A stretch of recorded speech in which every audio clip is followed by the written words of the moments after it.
안녕하십니까. 대구한의대학교 한의과대학 침구경혈학교실에 근무하고 있는 이봉효입니다. 어, 이번 과목에서는 오행침법에 실제로 임상에서 어떻게 진료에 적용하는지 구체적인 임상 적용에 대해서 말씀드리도록 하겠습니다. 여러분들이 해외 교육에서 사암침법의 구체적인 처방 구성 원리에 대해서 학습을 하셨죠. 여러분들이 그 사암침법에서 학습하신 내용을 바탕으로 이제는 실제로 진료 현장에서 어떻게 적용하는지 이 임상 적용에 대해서 집중적으로 말씀드리도록 하겠습니다. 먼저 환자가 내원했을 때 이 환자에게 사암침법을 적용하기 위해서 진단을 어떻게 할 것인가, 이 부분을 여러분들이 먼저 학습을 하셔야 되는데요. 앞에서 제가 해외 교육에서 말씀드린 바와 같이 이 오수열의 오행 배속을 이용하는 침법들은 인체의 361개 경혈 중에 오수열에 속하는 60개만 사용한다고 말씀을 드렸죠. 그리고 이 오행침법의 특징 중에 하나가 오수열만 사용한다는 것 외에 또 뭐가 있었습니까? 그렇죠. 처방이 정해져 있습니다. 네, 환자가 왔을 때 이 환자한테 어느 자리를 내가 선택해서 쓸 것인가를 고민할 필요가 없습니다. 뭐만 하면 이 사람 상태가 어떻구나 하는 것을 우리가 몇 개의 카테고리 중에 하나로 귀결만 시켜주면 이 사람 상태가 뭐구나, 이 사람 체질이 뭐구나 하는 것을 우리가 파악만 해주면 나머지 단계는 어떻게 되어 있습니까? 이미 정해져 있어요. 그냥 그대로 따라가면 됩니다. 편하죠. 이것이 바로 오수열만 사용하는 오행침법의 또 다른 장점 중에 하나입니다. 그런데 문제가 있습니다. 자, 뭐가 문제일까요? 자, 이런 식으로 처방이 이미 정해져 있기 때문에 우리가 그대로 따라가면서 가져다 쓰기만 하면 되는 아주 편리한 침법은 뭐가 문제냐? 진단이 어렵습니다. 여러분. 이 환자의 상태를 우리가 종합적으로 판단을 해서 몇 가지 카테고리 중에 하나로 분류하는 요 작업이 굉장히 어렵습니다. 거의 심하게 말하면 전체 과정 중에 한 80%를 차지한다고도 말할 수 있을 정도로 이 환자의 진찰, 진단, 그래서 변증, 이 사람 상태가 이 몇 가지 중에 여기에 속하는구나, 이거를 판별하는 것이 가장 고난도의 단계다, 이렇게 말씀드릴 수가 있습니다. 그래서 이 사암침법을 사용하기 위해서 여러분들이 이 진단을 하기 위한 그 이론들, 그리고 진단을 하는데 필요한 그 사전 지식들, 그리고 여러분들이 알고 있는 모든 지식들과 경험들을 총동원해서 어떻게 해주셔야 되겠냐면, 제가 말씀드리는 이 진단 이론에 적용을 해주세요. 네, 그리고 나서 제가 설명드리는 그 진단 원리가 숙지가 되시면은 그 다음부터는 어떻게 해야 되겠습니까? 많이 해보셔야 되겠죠. 임상에서 쓰는 침법이기 때문에 많이 해보셔야 됩니다. 자, 그러면 구체적으로 사암침법의 진단을 어떻게 하는 것인가에 대해서 말씀드리도록 하겠습니다. 자, 먼저 여러분들이 알고 계셔야 될 게 뭐냐면, 이 12개 정경 있지요. 12 경맥을 4가지 타입으로 분류할 수 있다 하는 것을 여러분들이 먼저 알고 계셔야 합니다. 자, 어떻게 나눠지느냐? 12개 경맥이 삼음 삼양으로부터 이 12개 경맥이 도출된다 하는 것을 여러분들이 혹시 들으셨을지 모르겠는데요. 다시 한번 말씀드리면, 이 음양 아시죠, 여러분? 한의학에서 어느 분야에서나 빠지지 않고 등장하는 이론이 아주 기본적인 이론이 음양 이론인데요. 네. 이 음양이 경락에서는 침 치료를 우리가 하기 위해서 환자의 경락을 파악해야 되는데요. 침 치료와 같이 외부에서 물리적 자극을 가하는 경락 경혈에 물리적 자극을 가하는 비약물 치료를 할 때는 우리가 이 환자의 어느 경락을 선택해야 할 것인가 이것을 먼저 감별을 해야 되는데요. 여기에서 뭐가 나오냐 하면 삼음삼양이 필요합니다. 자, 한의학 이론 중에 가장 기본적인 음양 이론이 경락에 적용될 때는 이 음은 음대로 양은 양대로 각각 세 가지씩의 서브 타입이 존재한다는 것을 여러분들이 먼저 사전에 알고 계셔야 됩니다. 이것을 뭐라고 하냐면 삼음삼양 이렇게 부르고요. 삼음삼양 토탈 몇 개입니까? 6개죠. 6개. 그래서 이 삼음삼양을 다른 말로 우리가 뭐라고 부르냐면 육경 이렇게도 부릅니다.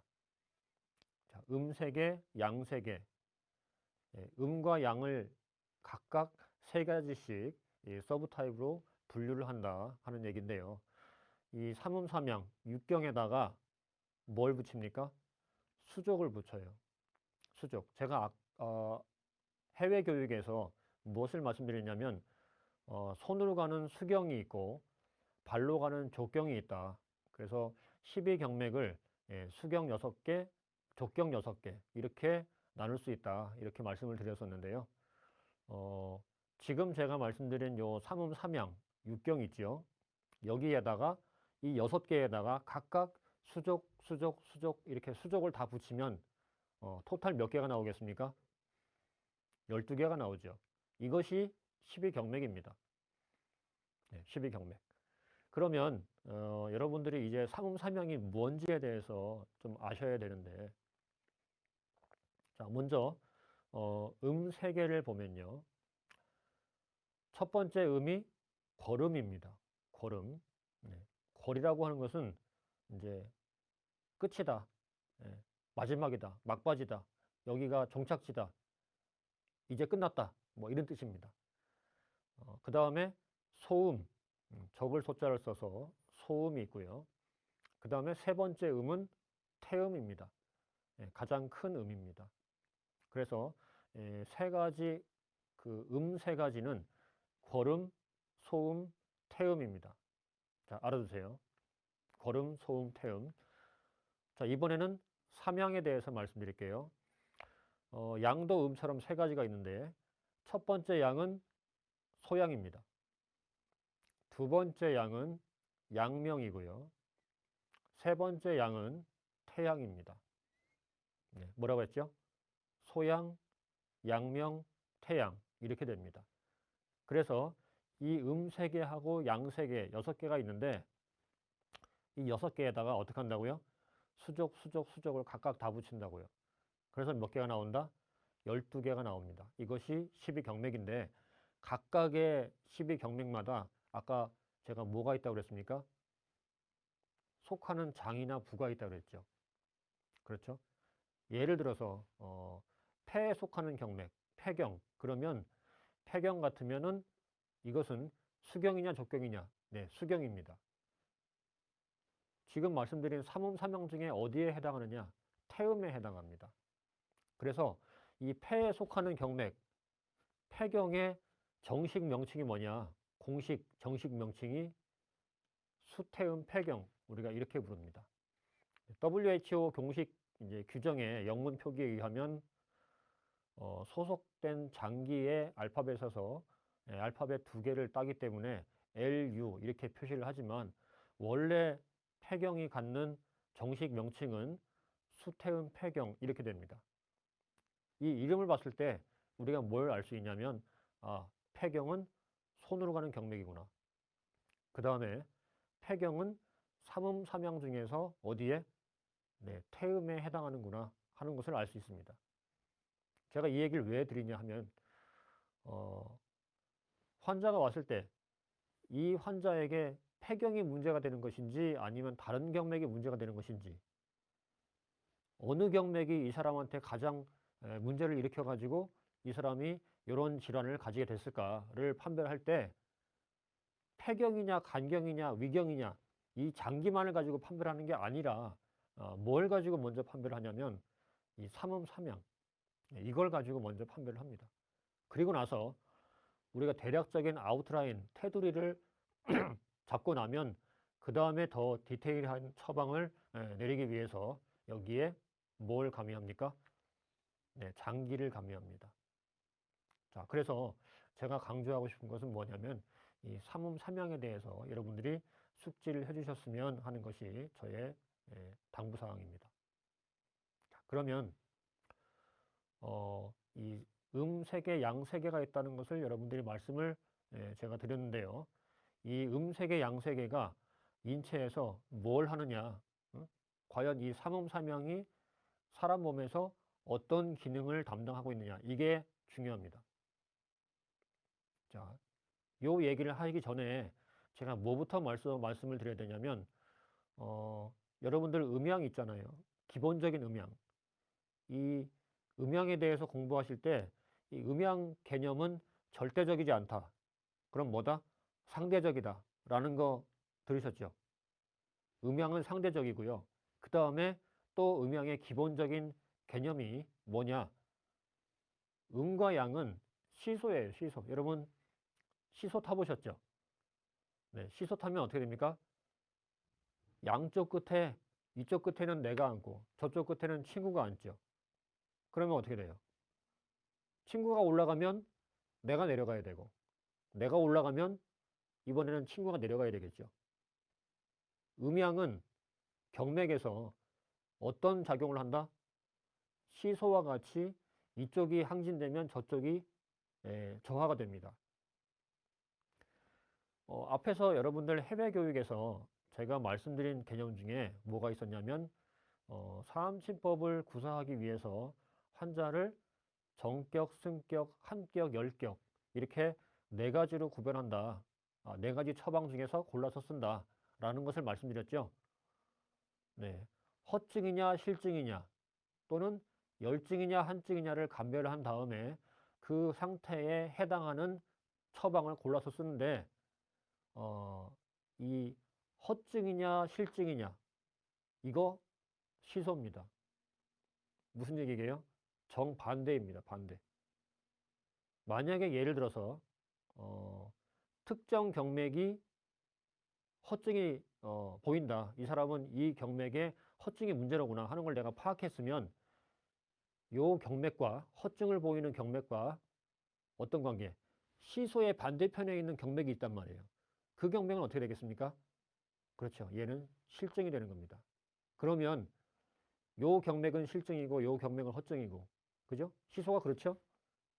내가 올라가려면 내가 내려가야 되고 내가 올라가려면 또 얘가 내려가야 되고 이게 시소인데 그러면 이 환자에게 이 반대편 경맥의 실증 그리고 이 해당 경맥의 허증 요 허증과 실증이 동시에 환자에게 존재하는데 우리가 할 것은 뭐냐? 누가 더 급선무냐 이거죠. 이 실증을 바로잡는 게 더 급한 일인지 아니면 이 허증을 도와줘 가지고 이 약해진 경맥을 살리는 게 더 이 환자에게 급선무인지 자, 경중을 따지게 됩니다. 그래서 제가 드리고 싶은 말씀은 경맥에서는 뭐가 존재한다? 시소 관계가 존재한다는 것을 여러분들이 반드시 알아주셨으면 좋겠습니다.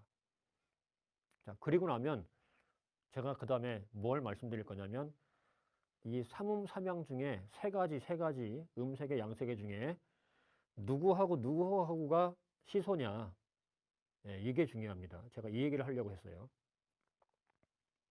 방금 말씀드린 음세계 뭐라고 했습니까? 자, 기억해 보세요. 고름, 소음, 태음 이렇게 되죠. 양세계 제가 양세계도 말했죠. 자, 말씀해 보세요. 소양, 양명, 태양 그렇죠. 이 세 가지 음과 세 가지 양이 누구랑 시소인지 그걸 이제 여러분들이 아셔야 돼요. 자, 그럼 누구하고 시소를 하느냐? 첫 번째, 태음경과 음경 중에 태음경은 양경 중에서 양명경. 태음과 양명이 시소입니다. 태음과 양명. 뭐라고요? 태음과 양명. 그 다음에 또 다른 시소. 소음하고 태양이 시소입니다. 소음하고 태양. 그 다음에 나머지 뭐가 남았죠? 중에 고름이 남았어요. 그렇죠? 양 중에 누가 남았어요? 소양이 남았죠? 고름경하고 소양경이 또 시소가 됩니다. 그래서 인체에 이 기능적인 시소가 3개가 존재해요. 어떻게 해요? 태음과 양명경의 시소, 소음경과 태양경의 시소, 고름경과 소양경의 시소, 이 3가지 시소가 인체에 존재합니다. 자, 여러분 머릿속에 넣어두세요. 3가지 시소. 첫 번째 시소, 순서대로 외워주시면 좋겠습니다. 첫 번째 시소, 태음과 양명. 두 번째 시소, 소음과 태양. 세 번째 시소, 고름과 소양. 이렇게 되는데 요 3가지 시소가 인체에서 어떤 문제에 관여하는가? 자, 그거를 얘기하기 전에 기본적으로 이 시소가 뭐기 때문에 올라갔다 내려갔다 하는 게 시소기 때문에, 자, 만약에 이 3가지 시소가 3가지가 다 균형을 이루고 있는데 이 사람은 균형이 깨지지가 않아요. 사람이 아닙니다. 로봇이에요. 그럴 수가 없습니다. 중생들은 그게 안 돼요. 이거 예수지 부처지 사람이 아니에요. 다 깨지게 돼 있습니다. 그런데 뭘 찾아야 됩니까? 이 3가지 시소가 깨졌는데, 언밸런스가 생겼는데 어느 시소의 언밸런스가 이 사람에게 가장 심각한 문제인지 그거 찾아내는 사람이 그거 찾아내는 게 관건입니다. 자, 그러면 첫 번째 시소 누구랑 누구죠? 태음하고 양명의 시소라고 그랬죠?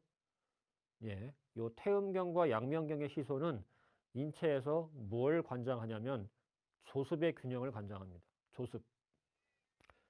건조하게 할 것이냐 아니면 습하게 할 것이냐. 습도를 올릴 것인가 떨어뜨릴 것인가. 누가 건조하게 하겠어요? 맞춰보세요. 네, 그렇죠. 양명경이 건조하게 만듭니다. 태음경이 습하게 만듭니다. 건조해지려면 습도가 어떻게 돼야 되겠습니까? 습도가 떨어져야죠. 그래야 건조해지죠. 아, 꿉꿉해. 오늘 날씨 되게 습하네. 무슨 얘기입니까? 습도가 많이 올라갔다 이 말이죠. 그래서 습도를 올릴 것인가 떨어뜨릴 것인가, 이거를 주관하는 시소 누구라고요? 태음경과 양명경입니다. 태음경과 양명경. 자, 여러분 인체에서 습도 그러면 뭘 말할까요? 질량입니다. 질량. 우리가 지금 아픈 사람을 고치기 위해서 이 침법을 공부하고 있는데 사람 몸에서 질량 그러면 뭐겠어요? 그렇죠. 체중입니다. 체중. 체중을 올릴 것인가 떨어뜨릴 것인가, 이거를 주관하는 게 태음경과 양명경이에요. 그러면 습도를 올리는 태음경이 항진돼 있고 반대편 양명경이 죽었어요. 그럼 어떻게 되겠어요? 질 좋은 돼지예요. 물만 먹어도 살찝니다. 이 사람은 인풋보다 아웃풋이 적은 사람이에요. 그죠? 네. 흡수하는 것보다 배출하는 게 적단 말입니다. 태음경이 항진되면 이렇게 돼요. 그런데 반대로 자, 양명경이 항진됐어요. 그러면 태음경이 죽어 있겠죠. 그러면 요 양명경이 항진됐을 때 나타나는 어떤 현상? 습도를 떨어뜨려요. 무슨 얘기입니까? 질량을 줄여요. 이게 뭐라고요? 체중을 줄입니다. 그러면 이 사람은 거꾸로 어떻게 되겠습니까? 인풋에 비해서 아웃풋이 많아지겠죠. 내가 섭취하는 것에 비해서 뭐가 더 많아? 소변, 대변, 땀으로 빠져나가는 게 훨씬 더 많은 사람이에요. 조금만 움직여도 잘 빠져나가는 사람입니다. 양명경이 항진돼 있어요. 조습의 균형을 좌지우지합니다. 그 다음에 두 번째 시소 뭐라고 그랬죠? 소음과 태양이라고 그랬죠. 그죠? 자, 소음과 태양이 관여하는 문제는 어떤 균형이냐? 한열의 균형입니다. 한열. 인체에서 한열, 그럼 뭐겠어요? 온도, 체온이죠? 네. 체온을 올릴 것인가 떨어뜨릴 것인가, 이거를 관장하는 게 이 두 번째, 소음과 태양의 시소입니다. 누가 체온을 올릴까요? 네, 소음경이 항진되고 태양이 죽으면 이 사람은 조금만 움직여도 체온이 잘 올라갑니다. 반대로 태양이 항진되고 소음이 죽어 있으면 웬만해서는 체온이 잘 안 올라가요. 추위를 잘 타겠죠. 자, 여러분, 인체에서 체온이 막 항진됐어요. 그러면 이 체온이 막 올라가고 있는데 어느 부위가 굉장히 덥단 말이에요. 그러면 우리가 더위를 느낌과 동시에 무슨 일이 생깁니까? 땀이 나죠? 그죠?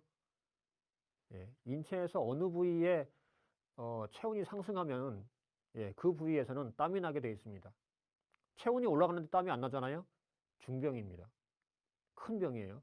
땀이 나게 되어 있어요. 자동적으로, 오토매티컬리. 땀구멍이 열립니다. 그래서 소음경이 항진되는 사람, 땀을 잘 흘리는 사람. 태양경이 항진된 사람, 웬만해선 땀을 안 흘리는 사람입니다. 세 번째 시소는 속도입니다. 속도라는 게 뭐냐? 인체에서 속도? 이게 뭐지? 급하게 할 것인가, 느긋하게 할 것인가. 요거를 좌지우지하는 게 세 번째 시소, 고름과 소양 간의 시소입니다. 고름경이 항진되면은 사람이 급해져요. 여유가 없어집니다. 항상 긴장해요. 매사에 긴장입니다. 반대로 소양경이 항진되어 있다. 이 사람은 느긋해요. 급한 게 없습니다. 천천히 하는 거에 익숙해져 있어요. 안 되면 다시 하지 뭐. 여유 만만이에요. 긴장을 풀어주게 만드는 거, 릴렉스 시키는 게 누구라고요? 소양경입니다. 자, 일단 제가 대략적으로 이렇게 세 가지 삼음삼양의 시소를 설명을 드렸는데 여기에다가 그 다음에 또 뭐가 있다고 그랬습니까? 각각의 삼음삼양들이 수경과 족경이 두 가지씩 존재를 하는데 수경과 족경에 해당하는 그 수족을 붙여가지고 12개 경맥으로 분류를 했을 때 각 경맥들마다 뭐가 있다고요? 속하는 장기가 있다고 했죠? 예를 들면 같은 태음경이라 하더라도 수태음경이면 폐에 속합니다. 폐경이에요. 그런데 족태음경이면은 비에 속해요. 스플린. 네, 비장에 속합니다. 폐는 무슨 장기입니까? 호흡기 장기죠. 비장은, 비는 무슨 장기예요? 얘는 소화기죠. 달라요. 같은 소음기, 태음경이지만. 자, 이러한 경맥의 특성을 파악해서 환자가 왔을 때 진단을 한 다음에, 진찰을 한 다음에 이 사람은 어느 시소의 불균형이 제일 심각한가를 디테일하게 찾아낸 다음에 그 다음에 뭘 감별합니까?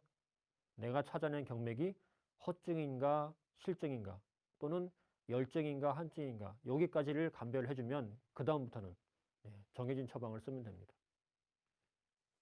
네, 방금 말씀드린 세 가지 시소, 기능성 시소를 제가 그림으로 그려봤습니다. 첫 번째 시소, 태음과 양명 사이의 시소입니다. 조습의 균형을 관장합니다. 질량을 올릴 것인가 떨어뜨릴 것인가.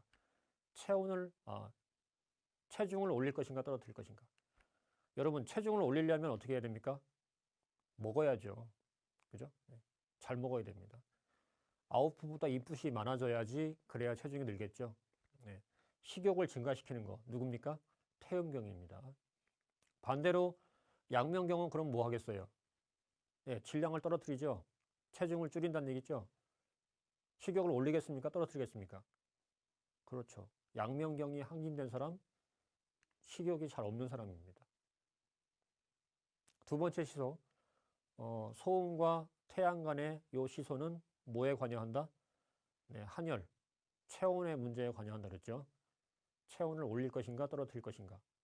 더불어서 땀이 나게 할 것인가 안 나게 할 것인가. 여러분, 땀이 나려면 체온이 상승해야 되고 체온이 상승하려면 또 어떻게 해야 됩니까? 피가 많이 가야 돼요. 인체가 36.5도의 체온을 유지하려면 뭐가 필요해요? 필요한 만큼 동맥피가 와줘야 됩니다. 그런데 왜 여긴 자꾸 땀이 나고 여기는 왜 자꾸 내가 더위를 느낄까?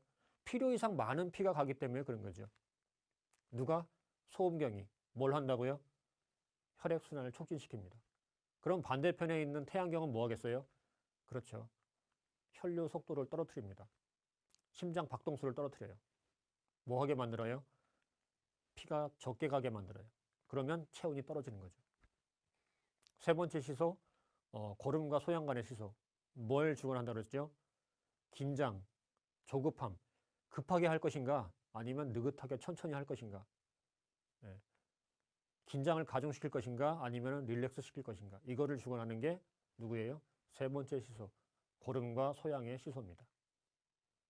자, 여러분 이 표를 보시면 제가 아까 해외 교육할 때 그 사암침법의 정해진 처방, 정형 처방 4가지가 어떤 원리로 그 처방이 구성되는지 설명을 드렸는데요.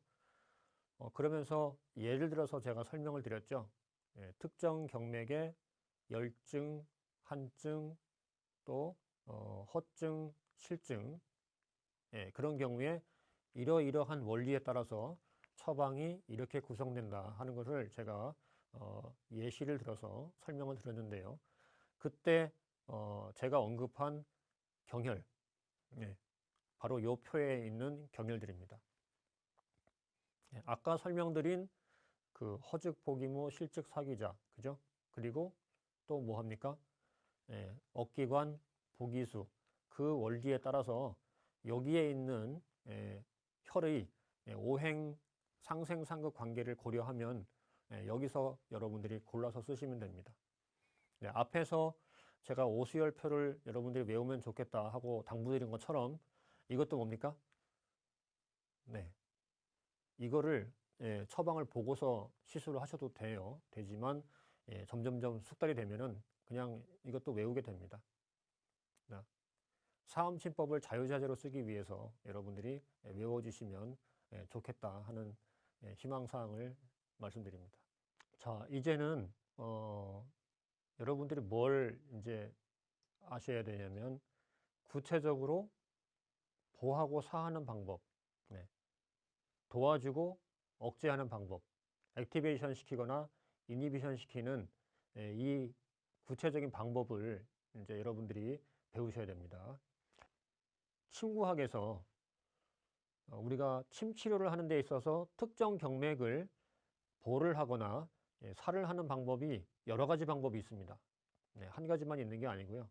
여러 가지 테크닉을 이용해서 적절하게 보하거나 사하거나 도와주거나 억누르거나 할 수가 있는데 이 사암침법에서 쓰는 보사 방법은 한 가지밖에 없습니다.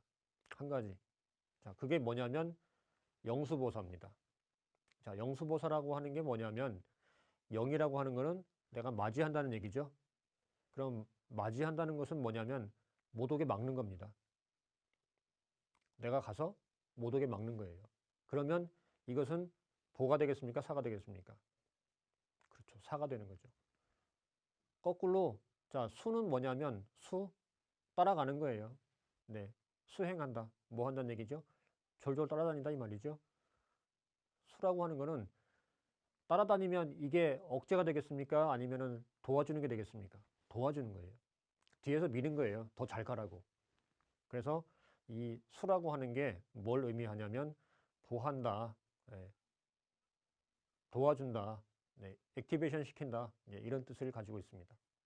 자, 이것을 구체적으로 침을 놓을 때 어떻게 하는 것이 영이 되고 어떻게 하는 것이 수가 되느냐, 그림에서 여러분들 보시는 바와 같이 이 사암침법에서 쓰는 영수보사는 경맥이 흐르는 이 기가 흐르는 방향에 비추어 봤을 때 45도 각도로 진행 방향에 따라가도록 놓느냐 아니면 거꾸로 이 흐르는 기의 흐름을 막는 방향으로 침을 놓느냐, 이렇게 45도 각도로 침을 놓는데 가는 방향을 따라갈 것인가 아니면 못 오게 막을 것인가, 이걸 가지고 실제로 보사를 하게 됩니다.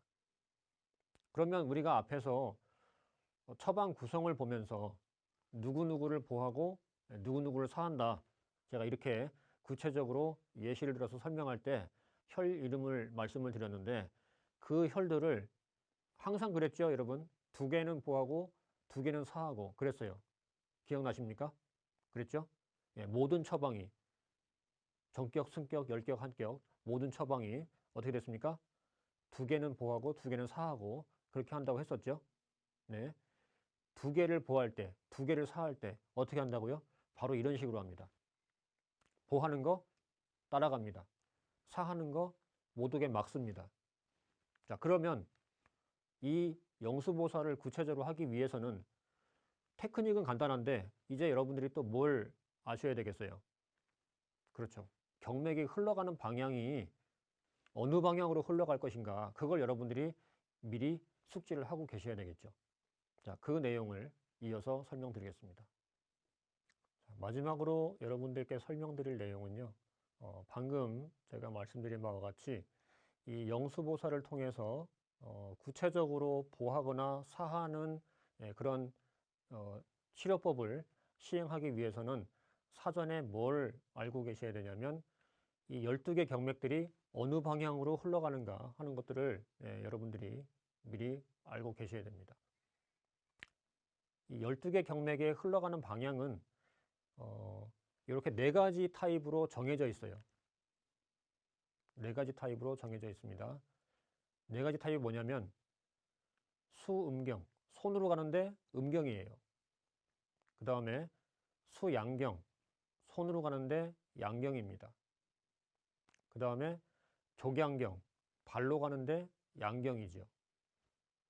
그 다음에 족음경, 발로 가는데 음경입니다. 이렇게 수경이냐 족경이냐 또 음경이냐 양경이냐 이렇게 나눌 수가 있어요.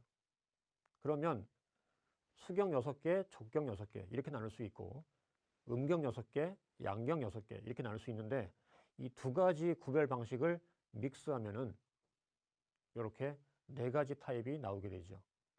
그러면 이 12개 경맥을 이 4가지 타입으로 구분을 하게 되면은 각각의 타입마다 경맥이 몇 개씩 들어가게 되겠습니까? 그렇죠. 3개씩 들어가게 되겠죠. 먼저 손으로 가는데 음경이에요. 수음경. 자, 수음경들은 경맥이 흘러가는 방향이 어떻게 되냐면 가슴 부위에서 시작해가지고 손가락에서 끝납니다. 이 수음경 3개가 다 마찬가지입니다. 네, 폐경, 심경, 심포경 이 3개가 수음경인데 모두가 공통적으로 출발지는 가슴에서 출발하고요. 종착지는 손가락에서 끝나게 되어 있습니다. 그 다음에 수음경이 손가락에서 끝나면 이게 경맥의 흐름이 끊어지면 안 돼요. 이어집니다. 수음경 뒤에 누구로 이어지느냐면 수양경으로 이어집니다. 수양경, 대장경, 소장경, 삼초경 이렇게 3개가 수양경인데요. 이 수양경들은 흘러가는 방향이 손가락에서 출발을 해가지고 머리에서 끝납니다. 머리에서 끝납니다. 그러면 머리의 어딘가에서 수양경이 끝나면 누구로 이어지느냐면 족양경으로 이어집니다. 족양경. 그러면 족양경은 머리에서 시작해가지고 어디에서 끝나냐면 발가락에서 끝나게 되어 있습니다. 발가락. 위경, 그 다음에 방광경, 그리고 담경. 이 3가지가 족양경인데요. 모두가 출발지는 머리이고요. 종착지는 발가락입니다. 마지막으로 족양경이 발가락에서 끝나면 다시 누구로 이어지느냐면 족음경으로 이어집니다. 족음경. 비경, 그 다음에 신경, 그리고 간경 이 3가지가 족음경인데요. 발가락에서 출발해가지고 다시 이 가슴 부위로 돌아오게 됩니다. 그러면 족음경이 끝나면 이걸로 끝날까요? 아니죠. 그러면 죽죠. 다시 이어집니다. 누구로? 그렇죠. 수음경으로 다시 이어집니다. 그래서 순서가 수음경 손가락으로, 수양경 머리로, 족양경 발가락으로, 족음경 다시 가슴으로. 이 방향으로 계속 언제까지 우리가 목숨이 유지되는 순간까지 계속 흘러가게 되어 있습니다. 끝이 없습니다. 시작도 없고 끝도 없습니다. 뭐만 있어요? 순서만 있습니다. 그래서 여러분들이 이제 이 12개 경맥들이 어느 방향으로 흘러가는가, 손가락을 향해서 가는가, 아니면 손가락에서 출발해가지고 머리 쪽으로 가는가, 이런 것들을 흘러가는 방향들을 여러분들이 이제 아셨기 때문에 이제 뭘 하면 돼요? 환자를 진단해서 상태를 파악하고, 그리고 처방 구성의 원리 이미 다 이제 이해가 되셨죠? 그러면 처방 구성의 원리를 이해하신 거에 따라서 처방을 구성하고, 오수혈을 조합해가지고 직접 처방을 구성하셔도 되고요. 또는 아까 제가 보여드린 그 처방 그 표를 그대로 암기하신 다음에 그대로 쓰셔도 되고요. 그죠? 같은 겁니다. 그러면 경맥이 흘러가는 방향을 알기 때문에 뭘 하시면 돼요? 이제 환자에게 시술을 하시면 되죠. 시술 방식 영수보소 한다고 제가 말씀드렸죠. 흘러가는 방향으로 따라갈 것이냐, 아니면 못 오게 막을 것이냐, 이것을 이용해서 보살을 하시면 여러분들이 임상 현장에서 이 사암침법을 적용하실 수가 있을 겁니다. 자, 여기까지 해서 오행침법의 대표적인 사암침법에 대해서 알아봤는데요. 여러분들이 이 사암침법을 많이 써보시고 이 장점들을 충분히 거두시기를 기대합니다. 지금까지 경청해 주셔서 감사합니다.